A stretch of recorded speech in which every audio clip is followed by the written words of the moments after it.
¿Estás buscando formas fiables de medir tus niveles de azúcar en sangre? Realmente, en estos últimos días se han visto un montón de dispositivos, de cosas nuevas para medir el azúcar y hoy voy a compartirte las únicas 3 formas de medir el azúcar o los niveles de azúcar en sangre, lo que es la glucosa o la glucemia, de forma efectiva y validada para personas con diabetes y que lo tengas claro para que busques una de estas 3 opciones y no se te ocurra buscar en ninguna otra. Soy Onur Sierra, experto en diabetes, y en este vídeo voy a darte toda esta información para que lo tengas claro, con costes, con absolutamente todo. La primera forma que tenemos de medir el azúcar en sangre, aunque antes de eso quiero decirte que medir el azúcar en sangre es muy importante, porque el azúcar de sangre en la diabetes se ha relacionado a altos niveles con un descontrol de la enfermedad y eso te lleva a tener complicaciones diabéticas y que se te dañen los órganos, las arterias y los nervios. Por eso es súper importante, porque se ha demostrado que el automonitoreo de glucosa, es decir, que medirnos la glucosa, hace que tengamos mejores controles a lo largo del tiempo, con el paso de los días, de las semanas, de los meses y de los años. Y eso hace que puedas tener una salud mucho mejor. Entonces voy a explicarte ya cuáles son estas 3 formas. La primera forma, una que no puedes hacerte por ti mismo, pero que es la primera con la cual se hace, que es la glucosa plasmática. ¿Qué significa la glucosa plasmática? Pues que se saque directamente la glucosa que tienes en la sangre en el plasma.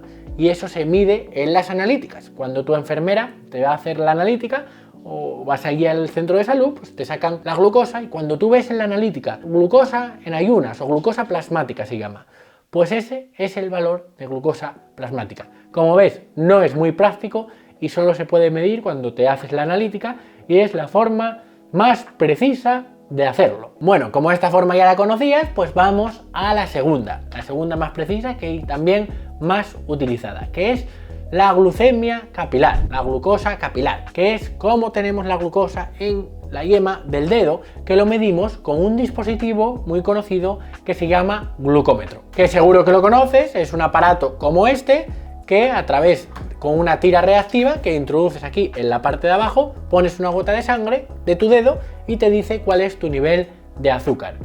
Es la forma de llevar el automonitoreo pues todos los pacientes.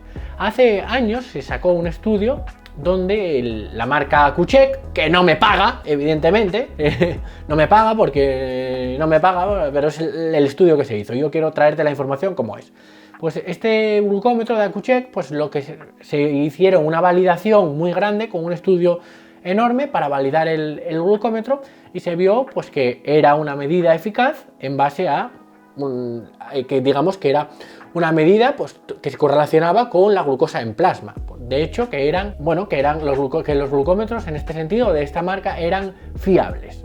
Ahora, ¿qué es lo que pasa? Que luego se sacó la legislación de los glucómetros. La legislación de los glucómetros dice que puede tener un margen de error de más o menos 15%. Por eso habrás visto que muchas veces pues, diferentes glucómetros te dan diferentes medidas de glucosa, porque la ley permite que haya un margen de error de hasta el 15%.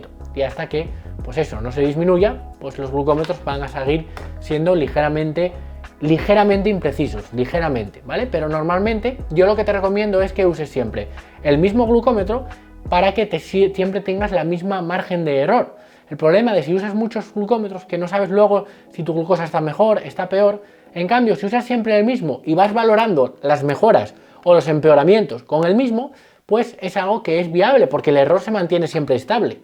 Entonces, en ese sentido, pues es lo que te recomiendo. Dicho esto, pues eso, esto requiere costes y la parte negativa es que puede generar algo de dolor y si te pinchas mucho, pues tienes el riesgo de generar callo y de tener pues este tipo de problemas. Te recomiendo que rotes los dedos y que intentes medirlo con frecuencia, pero no intentes pincharte siempre en la misma zona del dedo y en el mismo dedo. Rota para evitar este tipo de problemas. Ahora vamos a la siguiente forma de medir la glucosa, a la tercera, que son los sensores de monitoreo continuo. Son los sensores de glucosa que se ponen sobre todo en esta parte, que la habrás visto a muchas personas con diabetes, blancos, que al final lo que hacen es monitorear tu glucosa de forma continua, escaneando directamente el móvil aquí en el sensor, ¿no? Y te lo va diciendo. De hecho, puede hacer registros cada minuto y es muy interesante porque es indoloro y simplemente tú te lo pones aquí y se mide la glucosa de forma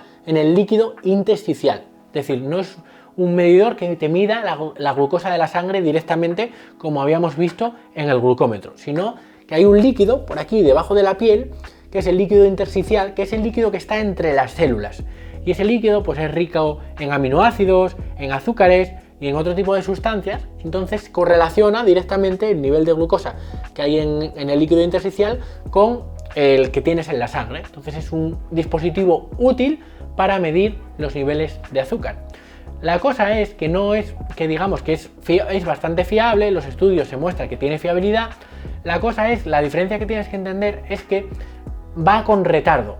Imagínate para entender esto, un tren enorme con un montón de vagones. Entonces, ¿qué es lo que pasa? Que la glucosa capilar, es decir, la del glucómetro, sería el primer vagón. Pues pasa el primer vagón y sabes si la glucosa va hacia abajo y en qué punto está. Y digamos que el líquido intersticial sería el último vagón, que la glucosa va ahí, pero va con retardo. Normalmente, el retardo que suele llevar pues es de 10 a 15 minutos de diferencia, ¿no? Que digamos que el valor que te pone ahora el sensor es el valor que te daría tu glucómetro de 10 a 15 minutos antes.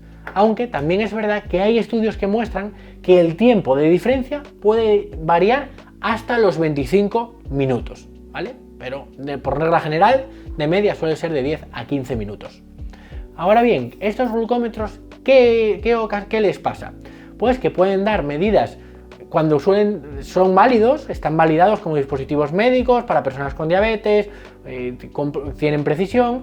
Lo que pasa es que hay veces que pueden fallar cuando te sale uno malo, te sale uno que pues te da valores dispares y te vuelve loca la cabeza.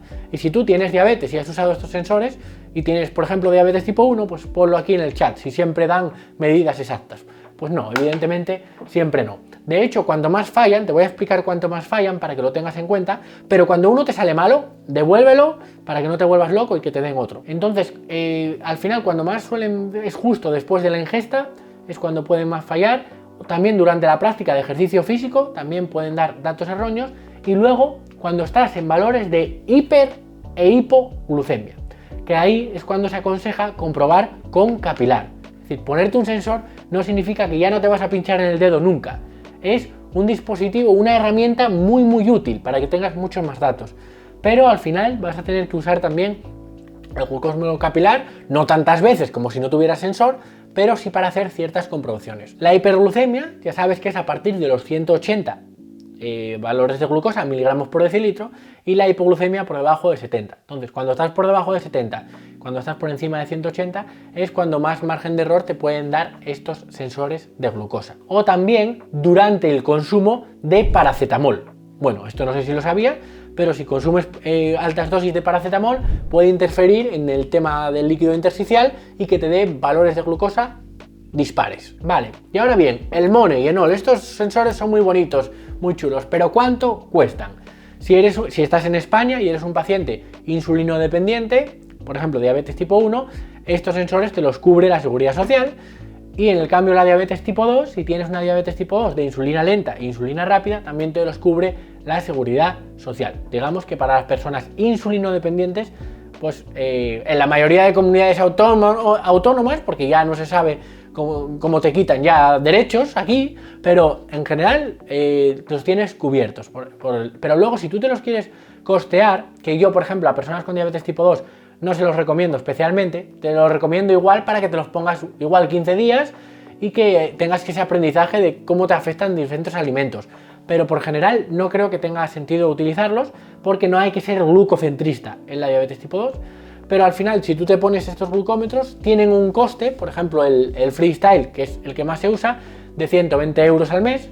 Y si ya te vas al Descon, que es el más pro, es el iPhone de los sensores, pues ya te cuesta 300 euros al mes, que es una barbaridad. Y yo creo que no merece la pena gastarte ese dinero en los sensores, cuando por ese dinero, incluso menos, puedes tener a un profesional que te ayude y te asesore sobre tu caso, que es realmente lo que necesitas. Pensar más en las acciones que tengo que hacer para mejorar, incluso llegando a revertir la diabetes tipo 2 o a mejorar muchísimo tu diabetes tipo 1, reduciendo las hipoglucemias, teniendo un control súper bueno, evitando tener problemas en el futuro, eso es mucho más importante que gastártelo en eso. O si no quieres, en aguacates o en lo que tú quieras, pero al final creo que no merece la pena tener ese coste fijo en pacientes con diabetes tipo 2, porque medirte más la glucosa no necesariamente va a repercutir en más salud, ¿no? En ese caso. Así que eso es lo que te puedo decir. Estas son las 3 formas eficaces y validadas como dispositivos médicos para medirnos el azúcar en sangre. Pero bien es verdad que últimamente han saltado nuevas tendencias que prometen medir el azúcar en la sangre. Por un lado tenemos los dispositivos que son como estos pulsioxímetros que están hechos en China y un montón de sitios y que no están validados como dispositivos médicos. De hecho, el primer dispositivo no invasivo que se inventó para medir el azúcar es el Glucube, que te hice un vídeo completo con una entrevista con los fundadores, que aquí en Sevilla fuimos a verlos.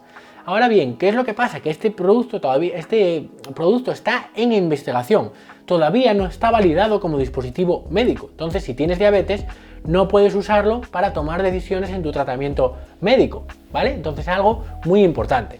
Y luego, todos los otros que ves por ahí, por redes y por todos lados, no están validados como dispositivos médicos, entonces no los puedes utilizar porque no te van a dar medidas fiables. Y muchos de ellos son un timo, ¿vale? Literalmente, son un timo. Si quieres realmente tener una medida de glucosa, pues sin tener ninguna validez, pues yo qué sé, invéntatela y ahórrate el dinero. Es lo mismo. Y luego hay otra cosa que ha salido, que me habéis escrito muchos de Venezuela, de Colombia y demás sitios, hablándome de ello. Y es una aplicación en el móvil que tú, pones aquí el dedo y sale en la pantalla, sale como un escáner, pones aquí el dedo y en base a cómo tienes la piel en el dedo te mide el nivel de glucosa en la sangre.